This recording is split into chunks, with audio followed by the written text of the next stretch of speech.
Hey, Good News family. This is Tonna Heineman, the host of our Now What podcast. This is where we unpack Sunday's message and we talk about how to practically apply it to our everyday lives. I love that you're here with us, and I love that we get the opportunity to spend more time with our pastors and have them teach us even more what the Word has to say about our everyday lives. We learn from Jesus that one of the best ways to grow is in community together. So join us as we unpack Sunday's message. Hey, Good News family. How are you today? Happy post-Thanksgiving turkey coma. Your scale hurts because you just stood on it. My chair is squeaky today. Because you just had Thanksgiving. We've hit the weight limit on these terrible chairs. Maybe we can get new ones. You're saying I became heavier? Is that what you're saying? I'm just saying. I don't know. Most of us do after Thanksgiving. What was the best thing you ate?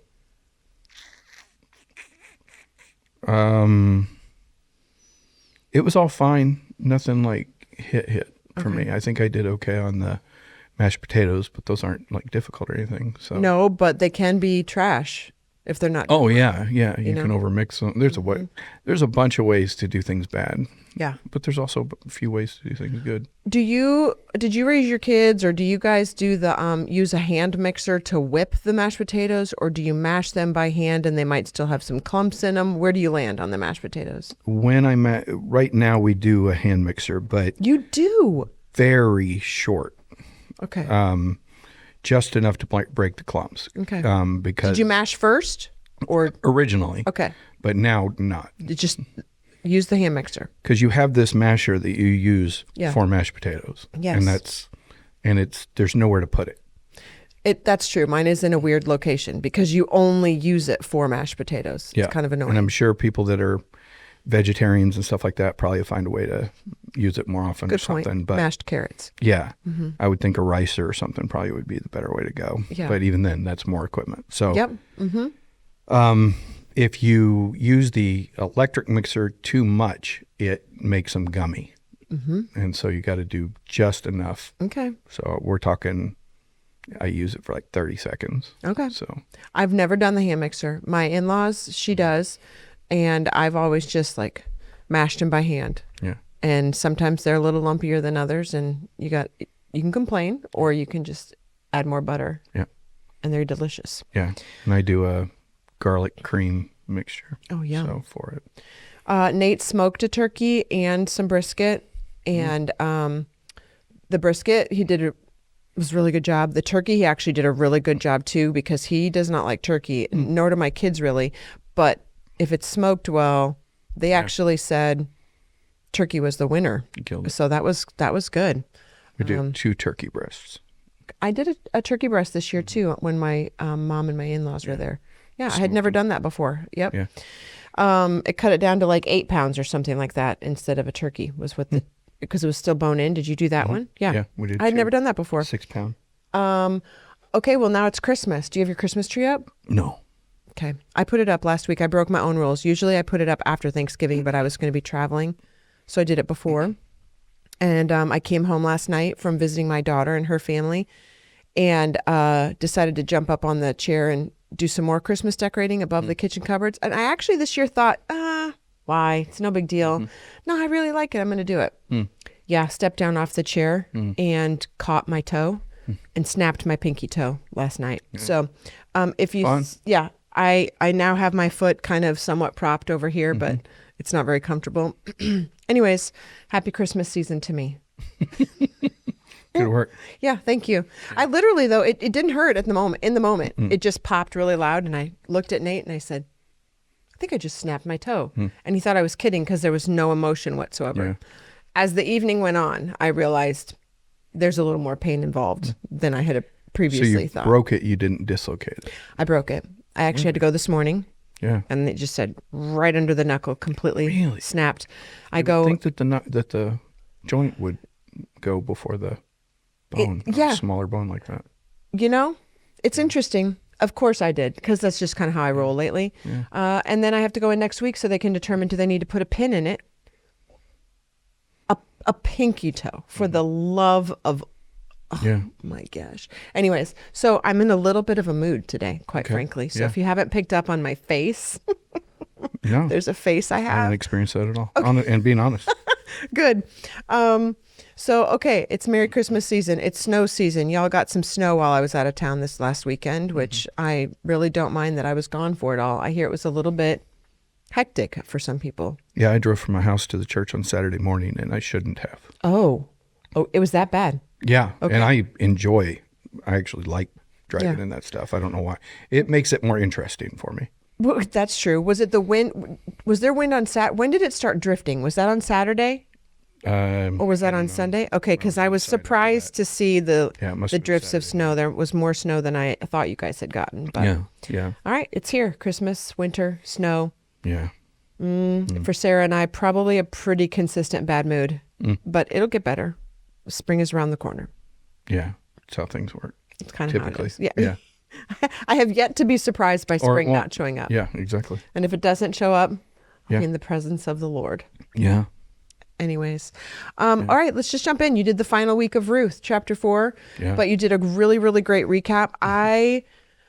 We watched from home because we had been traveling. So we drove in last night and we watched it at home. And, okay, the way you started by telling us, well, first of all, the part about falling was, okay, we're not even going to go there. The difference between men and women and their response to that. But you don't experience it? You don't think so? I do agree with you. Okay. I very much agree with you. But you starting the message on Ruth with the story of David was stellar. Oh, cool. Movie producer worthy. Like you sucked us all in. Like, wait a minute, we're talking about Ruth. Where are we going? And just recognizing decades, centuries later, how decisions we make, choices we make, actions we take affect things that we have no idea that they even truly mattered. Right. And that is profound. And it should move me. It should encourage me. Yeah. In the mundane, and also make me aware in the crucial decisions and choices I make. Yeah. Where'd that idea come from? Did you have that planned this whole time? Let's come back to that real quick. And I mean, seriously, because someone listening used a word that I like, but someone listening might not know the word mundane. For you, what do you mean by mundane? And you've clearly studied it. So mundane to me is like the routine, day-to-day decisions. Like I think about stay-at-home motherhood. I always called it, I am so thankful for it. It was a gift from the Lord.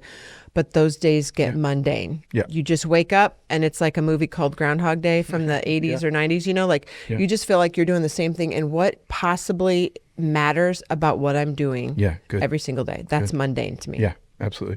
And I don't know that, I think mundane has a negative connotation, which is also okay. I mean, if you go, it's just the mundane, mundanity, I guess. Oh, I wonder if that's fancy. actually, I bet that's a word. I believe it is. Anyway, but you understand what I'm saying. But the vast majority of life is lived in that space. And so the sensible thing to do would be to find a way to appreciate the everyday. So the paying the bills, the things that are up and down and stuff. Because, you want to look forward to your vacation, but if the only thing you're looking forward to is vacation, life's going to be really, really, really hard. Yeah. And I would argue unnecessarily hard, and it just requires a change of focus, which is sometimes really hard too. But anyway, I got stuck on that. That's word. good. I love it. That's really good. Okay, so tell me, what did I ask you? I asked you, where did the idea of starting with the talking point of David and Goliath? Yeah. Did you have that all along in this series, or did this just come to you as you were studying this week? I've done a couple classes, maybe just one. I taught a class on the life of David, and I began with Ruth back then. And because I think Ruth is included in the text to explain where David came from. Why all of a sudden is he king, and why should he be king, and what is the justification for it and stuff. So, and the connection to Moab and things like that. So anyway, so that was really the history of it, or where I sort of connected all that stuff. But putting it in this message, was I have so much. How do I make it matter? Chapter 4 is not particularly, as just a read with no background, it almost feels extra to it. I mean, you get him finish it. Basically, it's the resolution. That's all it is. And so you have a sense that it's already done and stuff. So it lacks some pop unless you understand that this is all pointing to David.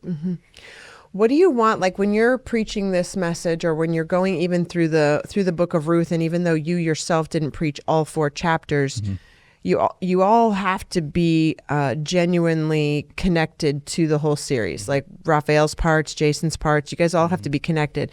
Like when you're standing up there, sometimes on a Sunday morning, I find it like you can't tell if people are clued in or not, or zoned out, or you're like, there's times, I'll be teaching something somewhere and I'm like so amped up about it and like so excited. And a friend of mine has said it to me too before about like leading a life group or something. And you're so excited about something in God's word and there is no expression. And you're like, dude, you get it? Yeah. Like, are you excited about this? And there's nothing. All right. So standing there on a Sunday morning on a snowstorm after Thanksgiving, what do you want people to walk away from? Like, what do you wish that they were experiencing from this series or from your message on Sunday?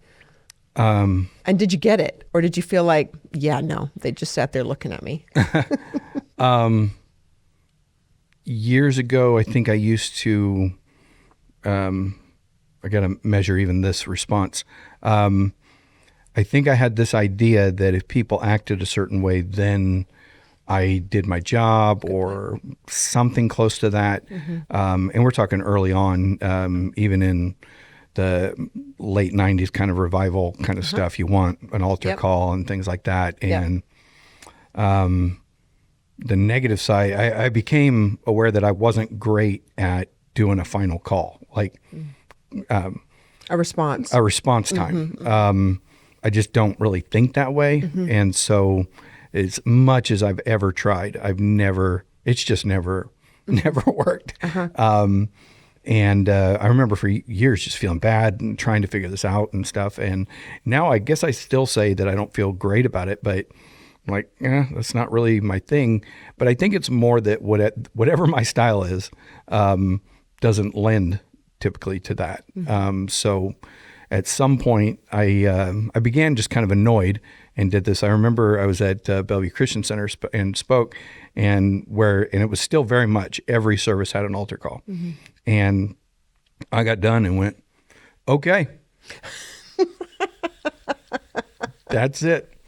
But I intentionally did it because I was like, whatever I just said, I want you to take this home and I want it to bother you. Yeah. And I don't want to solve it for you. And I think bringing you up front would solve this for you. And I didn't say any of that, but that's what was in my head. Yeah. So it was both true and a little arrogant. And so over the years past that, so probably 20 years later, 19 years later, I'm having done a church that we didn't even have space for that time of stuff. So I want you to, what do I think is important here? I hope that that's what happens.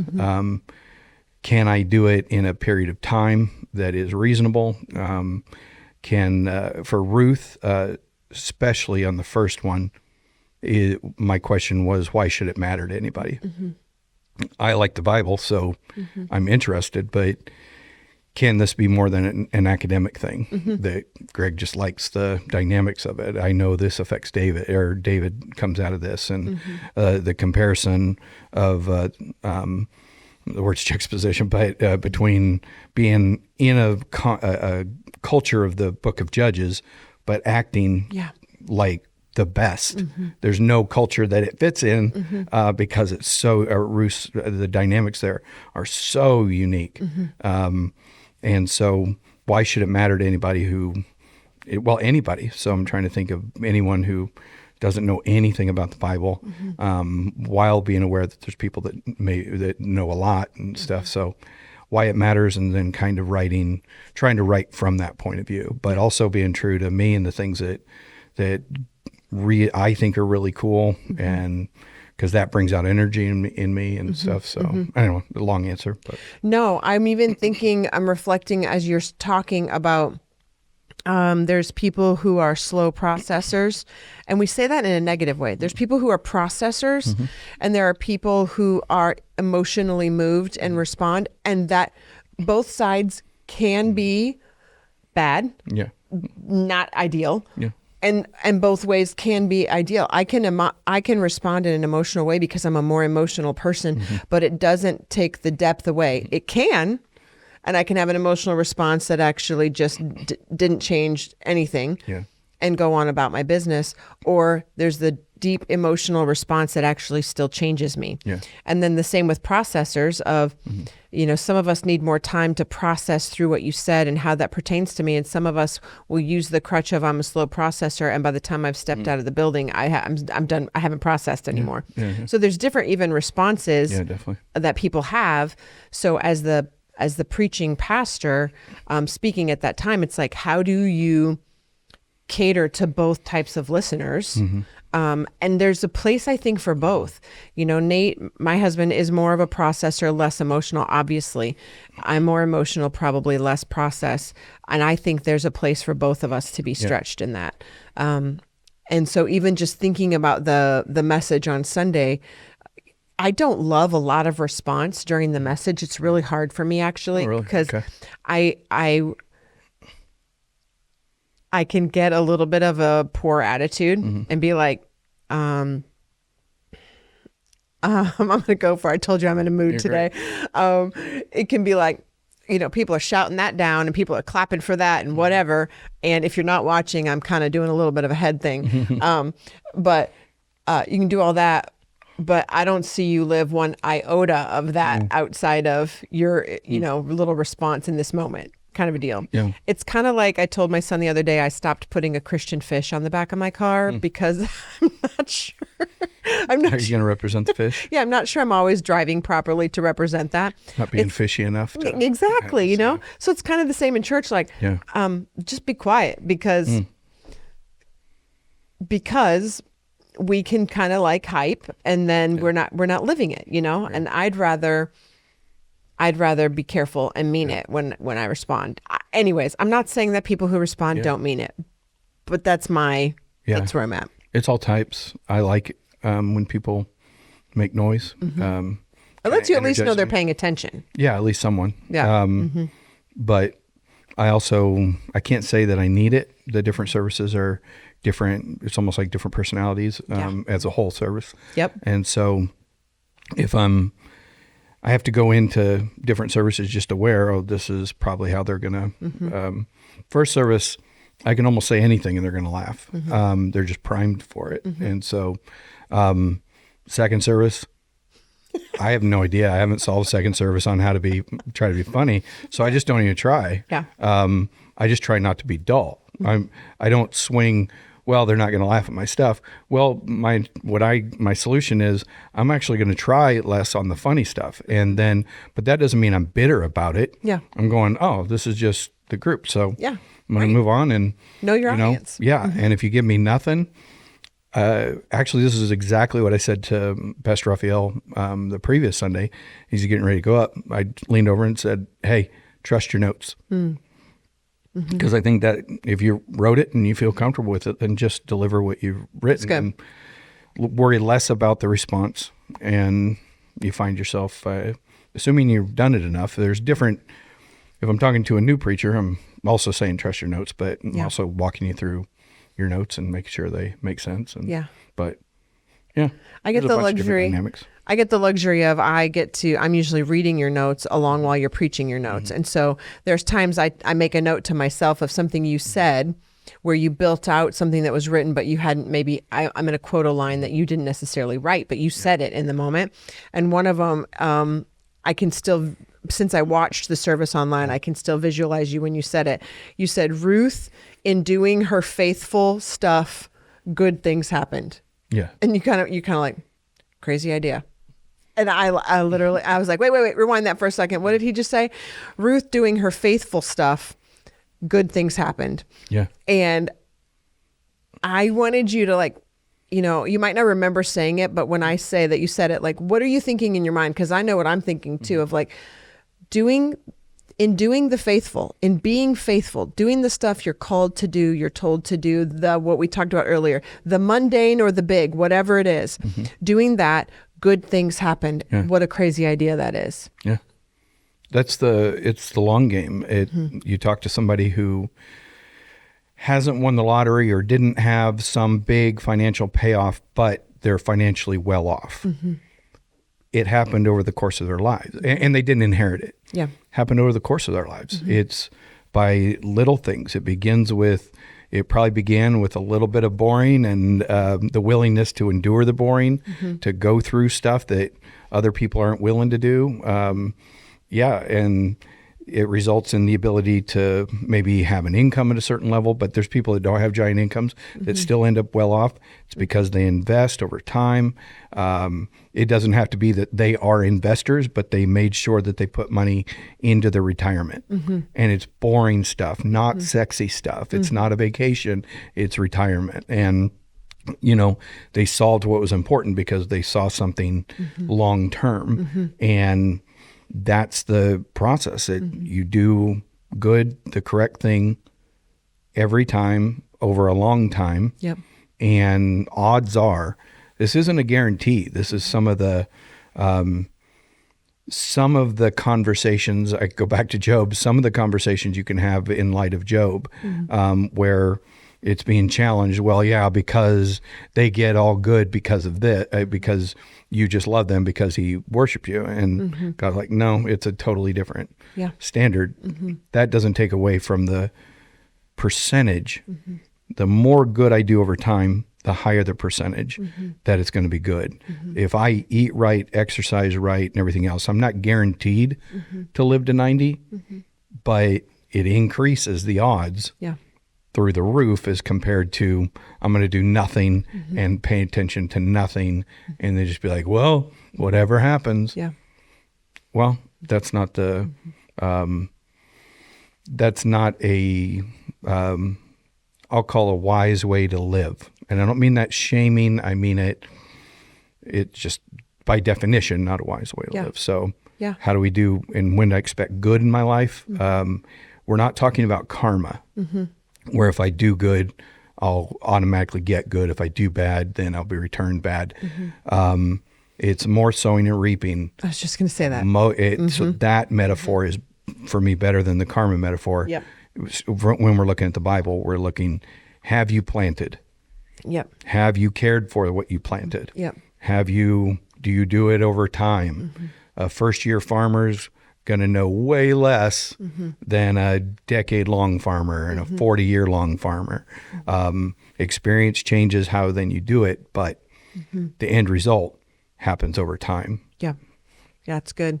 Another thing you said is Ruth's hesed, which you defined as she genuinely followed through on family loyalty and kindness. Yeah.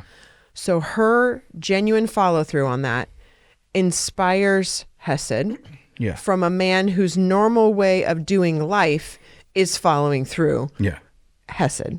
Basically. So it's like Ruth's follow through of being loyal and kind inspires a man who's already already has established and carried family loyalty and kindness to then show family loyalty and kindness to her. Absolutely. Like it's literally the sowing and reaping. Yeah. And neither of them are done to get something. Yeah. It was humble, authentic, just Boaz is a man of family loyalty and kindness. I mean, even the way he treated Ruth, we talked about it a couple weeks ago, the way he treated Ruth and brought her in, he didn't have to. He still could have been kind by saying, sorry, I don't have any work for you here, and go somewhere else. But he was loyal and kind, and he made a decision to let her in and then make sure she was well cared for and protected. Right.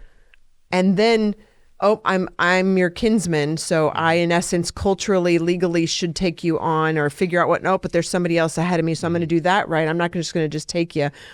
And it just, every step along the way. Yeah. He's loyal, kind, honest. Yeah.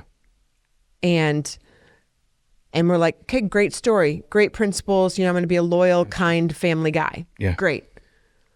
And yes, that's true. But then that's when you take us to Ruth 4:17. And the neighbor women said, now at last, Naomi has a son again. And they named him Obed.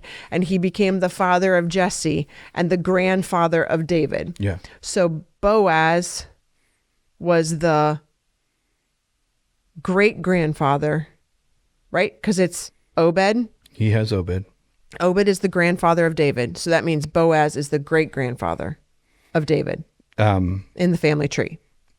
I get mixed up for some reason. Yes. Let's just go with that. Yeah. Yeah, because I might have said grandfather in the message, but anyway, go ahead. Yeah. he became the father. Obed became the father of Jesse.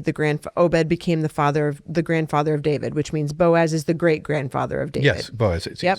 Boaz is the great grandfather of David. And I was thinking as you were talking on Sunday that most of us can at least name a great grandfather, our great grandfather. Oh, yeah. Like most of us, some of us like might have gotten lucky enough to meet them. Yeah. I had a great grandmother. She lived to be 104. I met her one time in the 104 years. But what I remember is that she seriously dated Buffalo Bill. Interesting. Yeah. And like had an opportunity he wanted to marry her, but she felt very called to, she was what do you call those one-room school teachers out in the middle of nowhere or whatever. Yeah. And it just wasn't going to work for her to be married to him and do what she felt like she was called to do or whatever. And that was a great grandmother. So I've met her once and I know a little bits and pieces of her story. And so you take it that much closer. My grandkids were young enough that they know their great grandparents very well, like very well. So you picture that, sitting around the Christmas tree with Boaz, Obed, and David is possible. Possible, yeah, it's, definitely. Yeah. Like Boaz was older, but yeah. It's possible. Definitely. And just thinking, and even if he never did meet Boaz, he would know about him through his father, through his grandfather Obed 100%. And his father Jesse.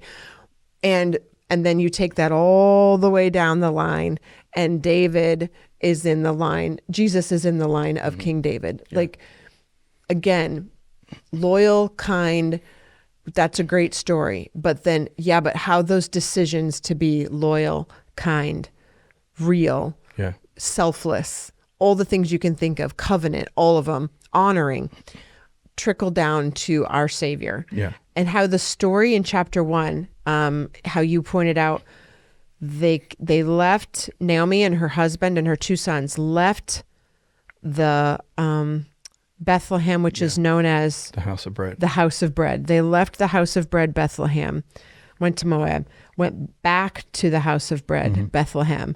And then I'm thinking like, this is so cool in this story. And then we're going back to Bethlehem again to have Jesus, hundreds of years later. How many hundreds of years? For Jesus? Yeah. 1,000? I'm going to go with off the top of my head, 1,200. 1,200. I could be wrong. Because we have the gap of 400 plus, like 1,000 years later. It's just fascinating to me. And those are the things I love that for some of us, that might be kind of boring or whatever. But if you just stop and think how family works, how lineage works, how heritage works, and then putting it all together and taking the time to slow down, the decisions you're making, the choices you're making, who you are now matters. And even if who you are now sucks, God is a miracle working God. Yeah. He is always changing and transforming us. It's what we fully believe here, that our lives can be transformed through Jesus. So you may have been terrible, and Jesus can be working through you so that your children and grandchildren and great-grandchildren actually have the heritage of a great-grandparent who actually had their life fundamentally turned by Jesus. Yeah. And sometimes it's only in retrospect that you realize that. Talking about your great-grandmother or great-great. And when you were whatever, not following, that story didn't have that much of an impact. But you look back and go, oh, I did come from something. Yeah. Came from somebody with a level of integrity that something might have seemed easier in the moment, but they knew what they were supposed to do. And it's a different kind of thing. Yeah. So who's called to be a school marm? Right. Apparently some are. Right. Right. Who's called to be a pastor of a small church in a small town in the middle of Nebraska? Some are, and they need to be. We need people that are doing that. They have to be unique. They have to be able to deal with the mundane of that. So even just how we rank success and influence of like, oh, you have a church of 1,000, you have a church of 27, you have this kind of money in your business, you have this. We just do all this ranking. When you strip all that down to the things that matter, we have no idea. We need all of the different people. We need the churches. We need all those different things because they're all serving a purpose for the Lord. Yeah. You in your message talked about that Ruth basically, in so many words culturally, she proposed to Boaz. I think so. And that in that proposal, she's actually also asking Boaz to buy Naomi's land. And I would flip that. Okay. She's asking him to buy the land. She's asking him to buy the land. In that, my opinion is it's a marriage proposal. Marriage proposal. Because we find out that Naomi has attached buying the land to marrying Ruth. Okay. So, and then in that scripture, I think it says Boaz went to the town gate.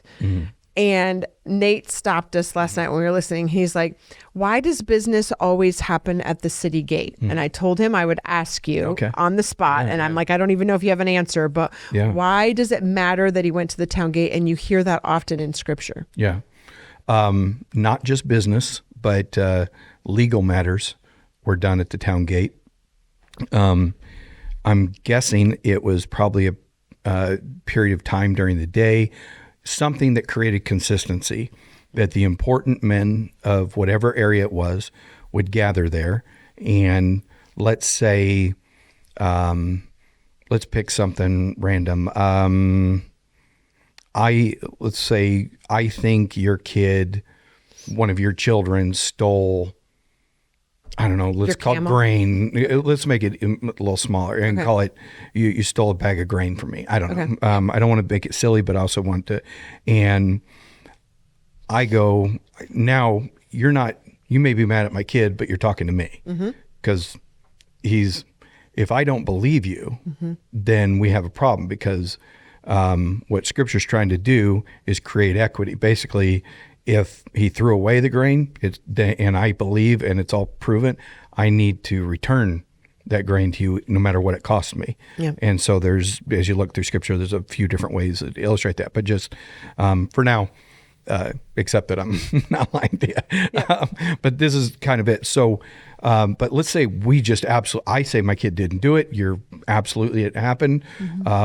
We can either fight it out, literally, or we can take this case to the people at the gate where they'll hear our sides, and then together, like Boaz gathered 10 elders, and together they, knowing the law and also knowing social customs and everything else, will make a decision on that.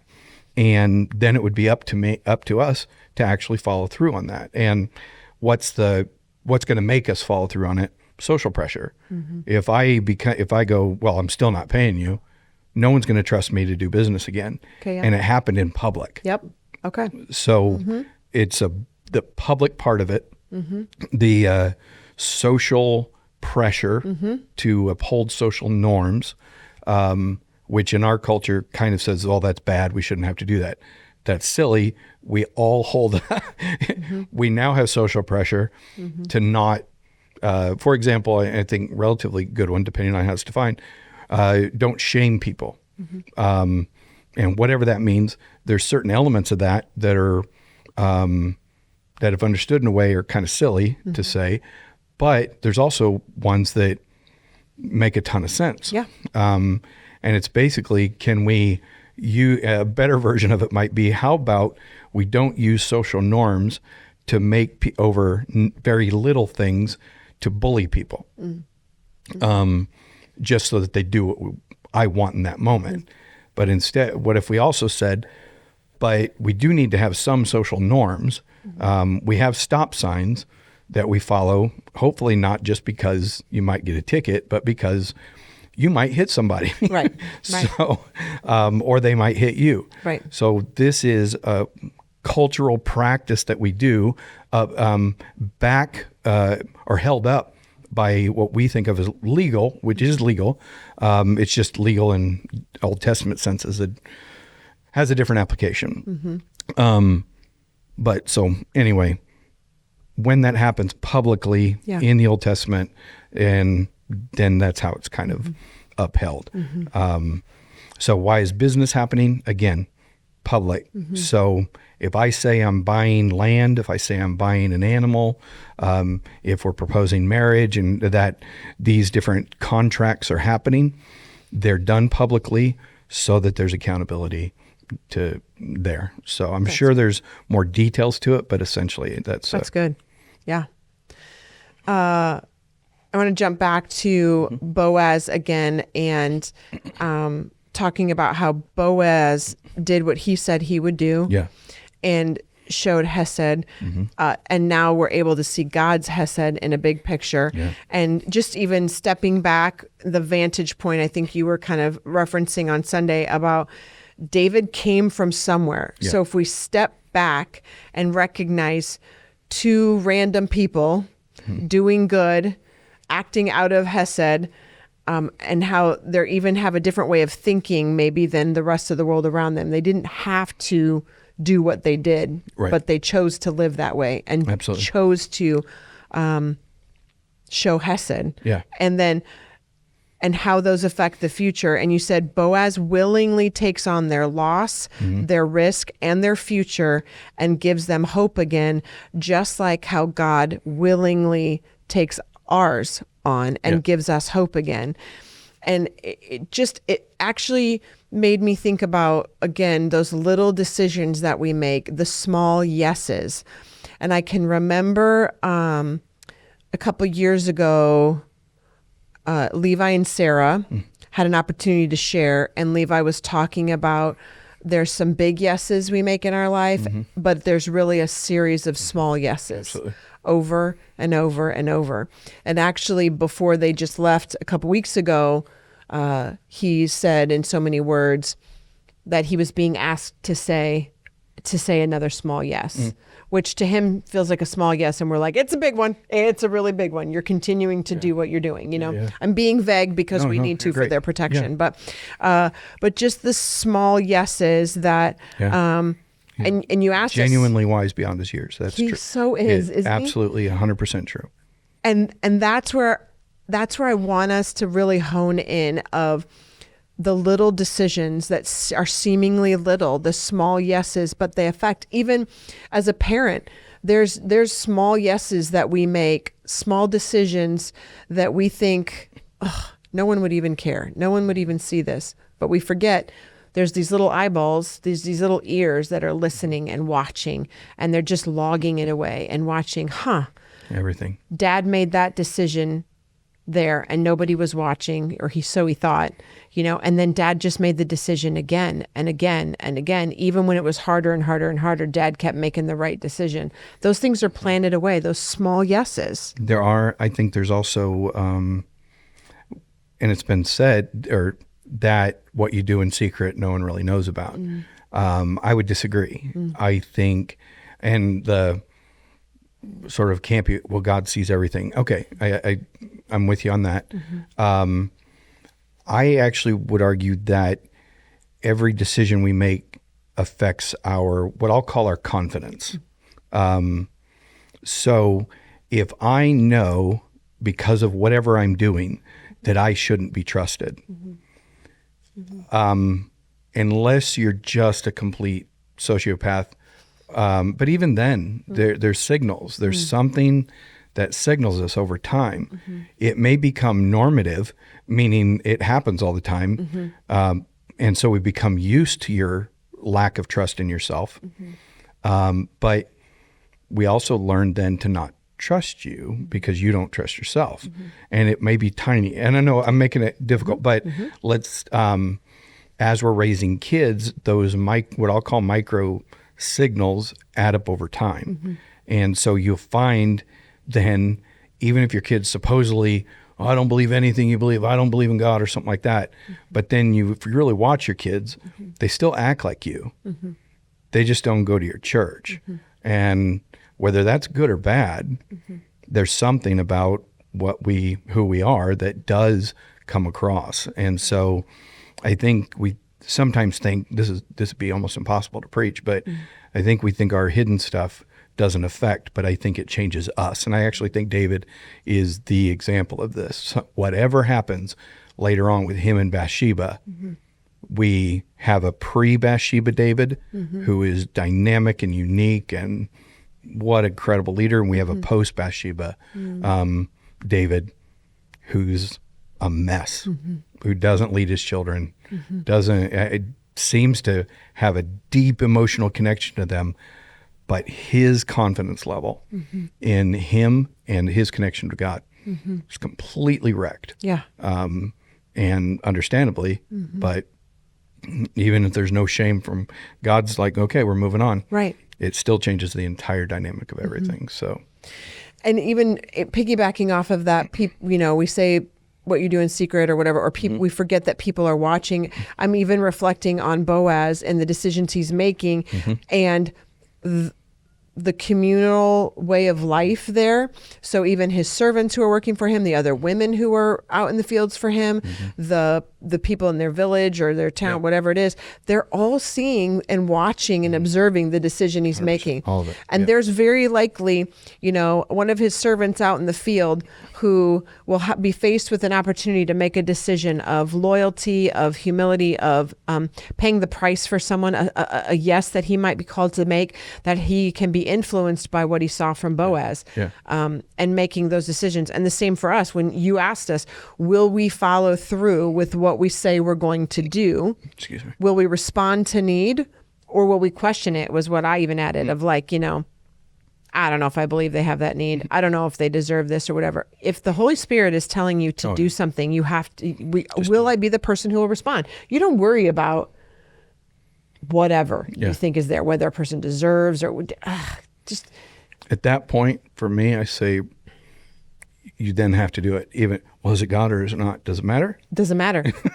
You can't ever out. You've just locked yourself up. So Absolutely. Well, I shouldn't tithe. I don't think the Bible sounds like you should tithe just to get over this. I don't care what you do in the future, but rebel against yourself so that you quit fighting whatever it is you're fighting, because you're mad about something. Yeah. So tithe somewhere else. Yeah. I don't care. Right. Just get yourself free of this thing. You see a need and you're like, I don't know. You know what? I need to let somebody else handle it. I say, maybe. But the wrestle there is, if you see it, then maybe you're supposed to take care of it. Like, are you going to be responsible? Yeah. Are you going to? How will I treat people? How will I lead my children? How will I be an influence in other people's lives? Or am I just going to take this Redeemer that I have who's redeemed my life, and I'm just going to enjoy all the benefits of it and do nothing for anyone else? Yeah. You can't live that way. Yeah. If you truly have been redeemed and saved by the Almighty Creator and God of the universe, you can't continue to behave that way. Yeah. It just doesn't work. You wrapped up the message with the conspiracy of goodness, and that the fundamental question is, do I trust God? And that is in everything. Fundamentally, am I willing to trust him and show Hesed when it's difficult, when people are going to think you're stupid, when people are going to think you're different, when it's costly, when it requires bravery, I think you said, am I going to trust God? Yeah. Fundamentally, that's a question we should be asking ourselves all day, every day. Yeah. Yeah. And there's no, as far as I can tell, there's no formula for this. There's no, this is logicked out and everything else. There's simply aware of the good, aware of the ability to affect good in any situation. And for me, sometimes I've responded to it and other times I haven't. I'd say most of the time I probably haven't. Most of the time I'm probably blind to it. And when do you become a social work agency as a person and stuff? The Bible doesn't seem to give us a ton. I think there's somewhere wisdom in managing yourself. Yep. It doesn't seem to indicate that we should bankrupt ourselves to be able to function. That's not to me, say, whatever the standards are, the standard can't be that every single person in the community should bankrupt themselves. Right. Why?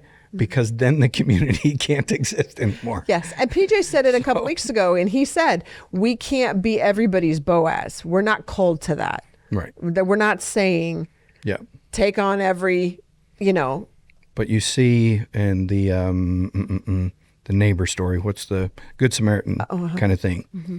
There are situations where you go, this is different than these other things. It's different than walking down the street and someone asking you for money. Yeah. How you respond to that, do what you want. Mm-hmm.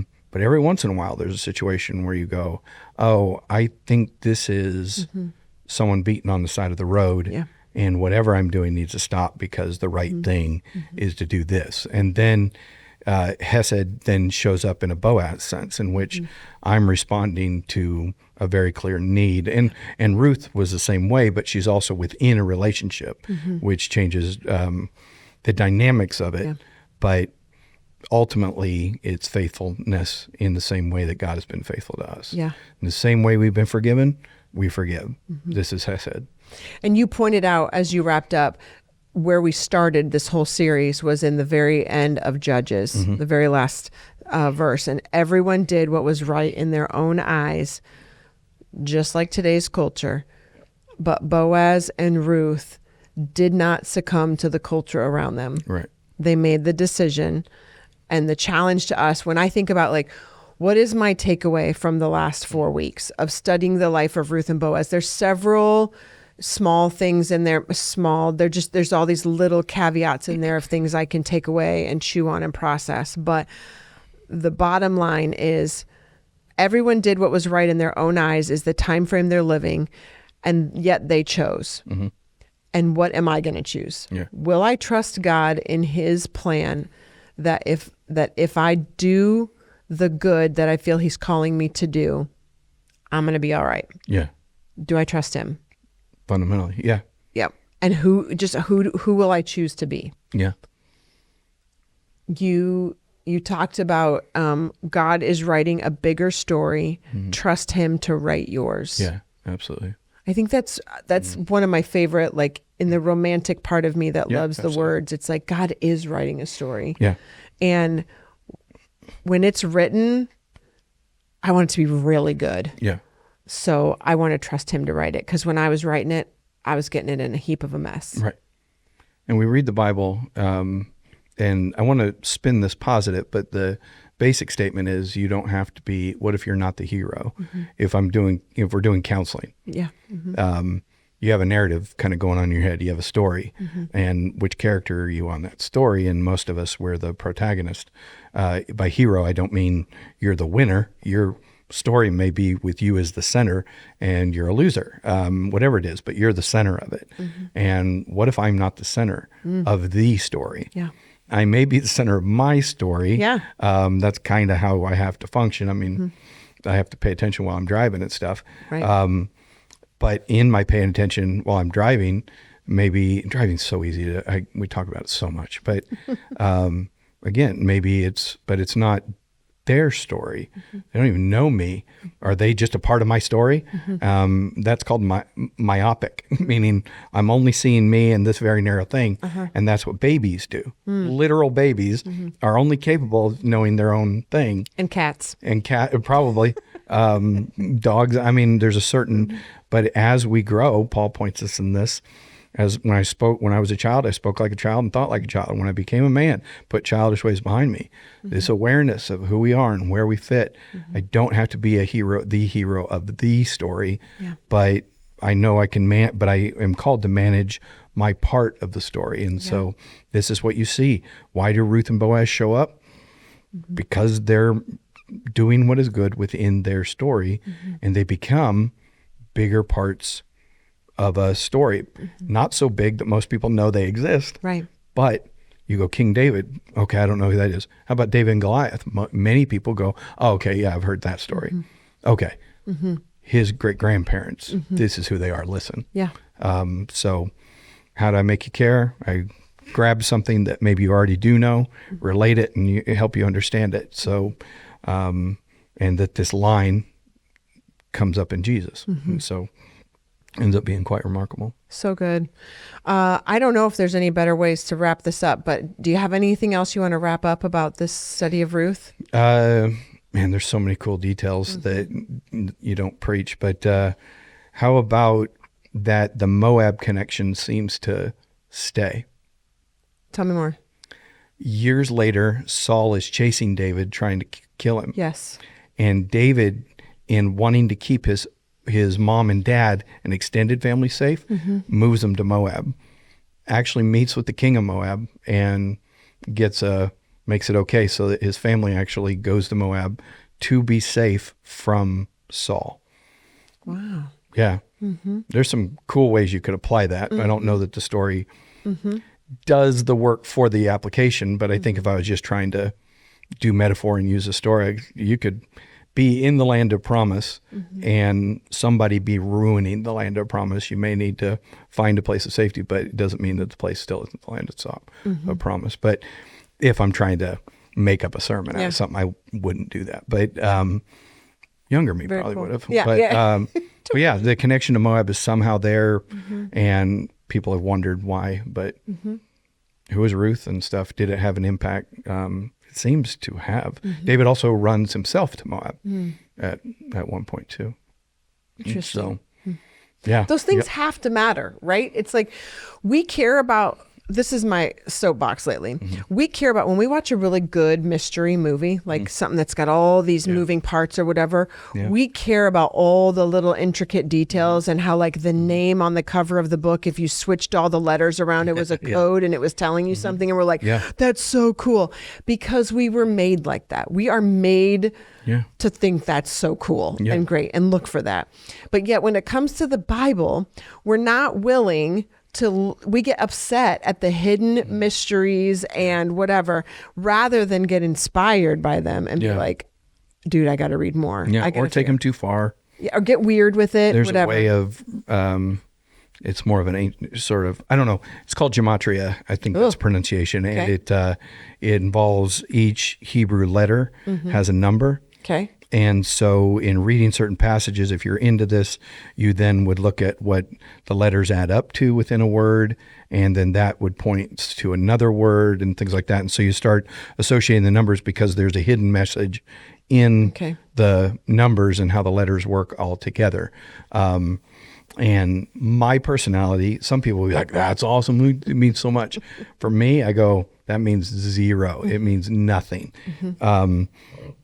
It's all coincidence, and not in the what if God did this coincidence. It's in such a far stretch. Throw a bunch of letters on the table here and assign different letters numbers, and suddenly you're going to try and find meaning in that. Yeah. You can, because we are meant to search for patterns. That's what we're designed to do.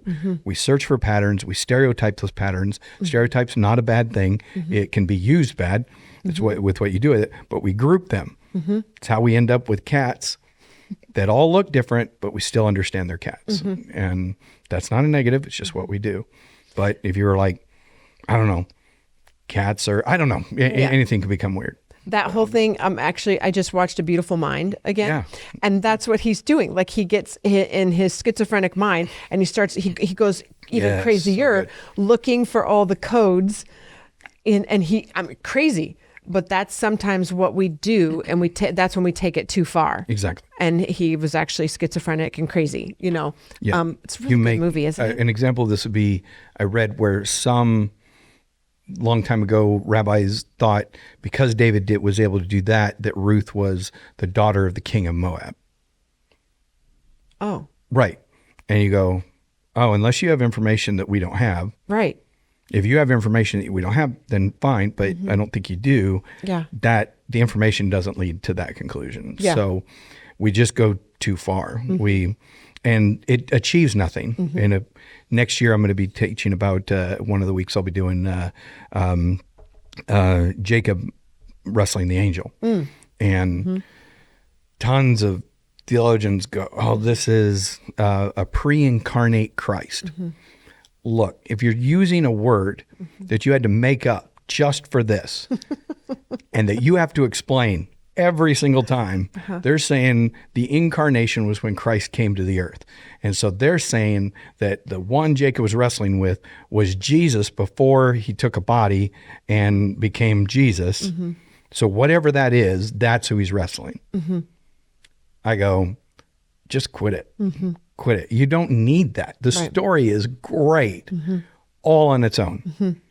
And could it? I guess. But why would you ruin a great story by getting ahead of it? Yeah. I love, and that's where you say a lot of those great things like, we don't have enough information, or there's another one you say, something like, don't make it say. And it's someone else's quote. I should remember who it is. But where scripture is silent, let's have the wisdom to be silent as well. Yes. And it's hard. Yeah. But it's also okay to have I wonders. Keep your I wonders. Just leave them in the I wonder category because it's awesome. You're engaged now. You're going to be aware of more information coming in. And, you know, we're all wired different. So I would just, be diligent. If you're wondering if it's off, talk to somebody who's maybe more logical or less feely. It's okay to be feely. It's okay to be all of that. I want that. I need it. I love it. Just be careful that you don't throw away what is actual solid information because you heard somebody had a feeling about it. Yeah. We end up with not only bad Bible, but bad science, non-science, just a mess. Yeah. So good. So keep your emotions. Please do them. Allow more information to come in to regulate things that aren't typically that are more difficult to regulate. Yeah, I love it. Well, thank you guys so much. Thanks for being a part of this Ruth study with us. I hope that the last 4 weeks have brought that book alive and that you take some of that with you as you read other books of the Bible and start to read them the way our pastors have been leading us through example of like read it, see it, discover it, and feel it, and put yourself in the story too, and try to feel what those are real people who are experiencing God in a very real way for us also to be able to experience him. So I hope you loved this Ruth study. And now that we're in December, we're going to be getting into some Advent, the arrival of Christ and what that celebration looks like and what so many beautiful things. I love Christmas season because it is the first arrival of Jesus to our earth. So anyways, thank you guys so much for being here. Have a wonderful week and stay warm. It's officially winter. We'll chat again next time. Thanks again for joining us today. We would love for you to tell others about the podcast. Make sure you subscribe to it too, because this will help others find out about it. If you missed it before, we love to hear from you. So if you have any stories to tell about how the message impacted you, or maybe you have a question or comment, make sure you email us at podcast@goodnews.church. Y'all, this is my favorite day of the week. So go give away what you just learned, and we'll chat again next time.